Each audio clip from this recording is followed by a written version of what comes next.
कुछ लोगों का कहना है कि राजा जनक ने सभी राजाओं को निमंत्रण भेजा था, किंतु राजा दशरथ को निमंत्रण क्यों नहीं भेजा था। उत्तर है कि जो ऐसा कहते हैं वे जानते ही नहीं हैं, उनको पता ही नहीं है, इसी तरह से ऐसा बोलते हैं।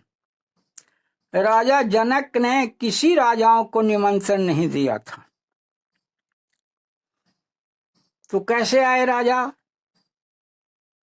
राजा जनक कहते हैं, देश देश के भूपति नाना, आए सुनी हम जो प्रण ठाना। राजा जनक ने किसी को निमंत्रण नहीं दिया था, उन्होंने प्रण किया था।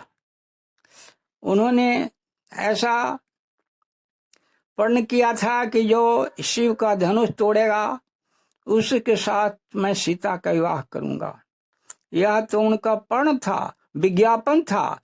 जैसे आजकल पेपर में भी इस तरह का विज्ञापन छपता है। राजा जनक ने किसी को निमंत्रण नहीं दिया था, सभी राजा उनके विज्ञापन को सुन करके आए थे। दूसरी बात, अगर राजा दशरथ सुने भी होंगे तो कैसे आते, क्योंकि राम लक्ष्मण घर में थे नहीं। प्राण प्रिय राम थे, उनके बिना कैसे जाते धनुष यज्ञ में। और दूसरी चीज है कि विश्वामित्र को निमंत्रण मिला था, नहीं, विश्वामित्र को भी निमंत्रण नहीं मिला। चौपाई है, धनुष यज्ञ सुने रघुवर नाथा, हरषि चले मुनिवर के साथा। भगवान राम भी धनुष यज्ञ के बारे में सुने थे, विश्वामित्र भी सुने थे, इसीलिए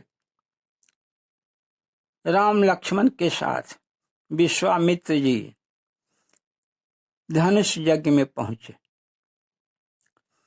अब इससे स्पष्ट हो जाता है कि राजा जनक ने किसी राजा को निमंत्रण नहीं दिया था, सिर्फ विज्ञापन किया था अपने प्रण का कि जो इस धनुष शिव के धनुष को तोड़ देगा उसी के साथ मैं सीता के विवाह कर दूंगा। वे किसी राजा को निमंत्रण नहीं भेजे थे, उनका यह प्रण था। वही प्रण को सुन करके राजा लोग वहां पहुंचे थे धनुष तोड़ने के लिए। यही बात है।